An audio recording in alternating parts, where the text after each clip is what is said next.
In the summer of 1797, Hamilton became the first major American politician publicly involved in a sex scandal. 6 years earlier, in the summer of 1791, 34-year-old Hamilton became involved in an affair with 23-year-old Maria Reynolds. According to Hamilton's account, Maria approached him at his house in Philadelphia, claiming that her husband James Reynolds was abusive and had abandoned her, and she wished to return to her relatives in New York but lacked the means. U200A 366-69, U200A Hamilton recorded her address and subsequently delivered $30 personally to her boarding house, where she led him into her bedroom, and some conversation ensued from which it was quickly apparent that other than pecuniary consolation would be acceptable. The two began an intermittent illicit affair that lasted approximately until June 1792. Over the course of that year, while the affair was taking place, James Reynolds was well aware of his wife's infidelity, and likely orchestrated it from the beginning. He continually supported their relationship to extort blackmail money regularly from Hamilton.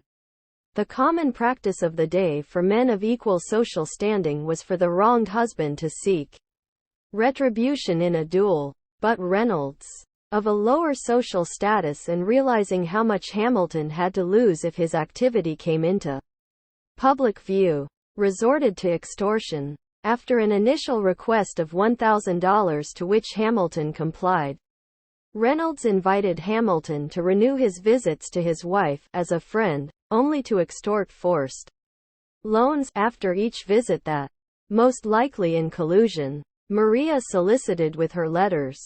In the end, the blackmail payments totaled over $1,300 including the initial extortion. U200A 369, U200A Hamilton at this point may have been aware of both spouses being involved in the blackmail, and he welcomed and strictly complied with James Reynolds' request to end the affair.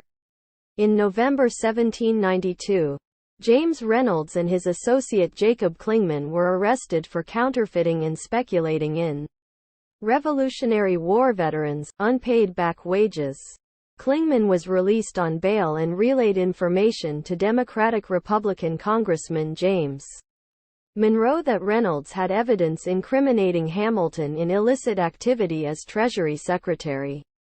Monroe consulted with Congressmen Muhlenberg and Venable on what actions to take, and the Congressman confronted Hamilton on December 15, 1792.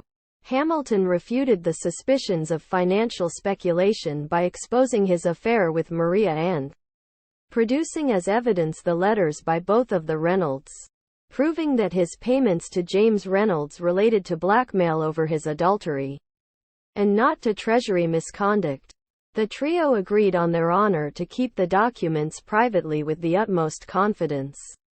U200A 366-69, U200A 5 years later, however, in the summer of 1797, the notoriously scurrilous journalist James T. Callender published a history of the United States for the year 1796. U200A 334, U200A. The pamphlet contained accusations based on documents from the confrontation of December 15, 1792, taken out of context, that James Reynolds had been an agent of Hamilton. On July 5, 1797, Hamilton wrote to Monroe, Muhlenberg, and Venable, asking them to confirm that there was nothing that would damage the perception of his integrity. While Secretary of Treasury, all but Monroe complied with Hamilton's request. Hamilton then published a 100-page booklet, later usually referred to as the Reynolds pamphlet, and discussed the affair in indelicate detail for the time.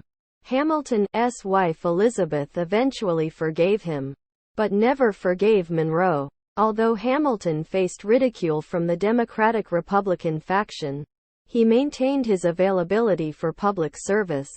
U200A 334-36, U200A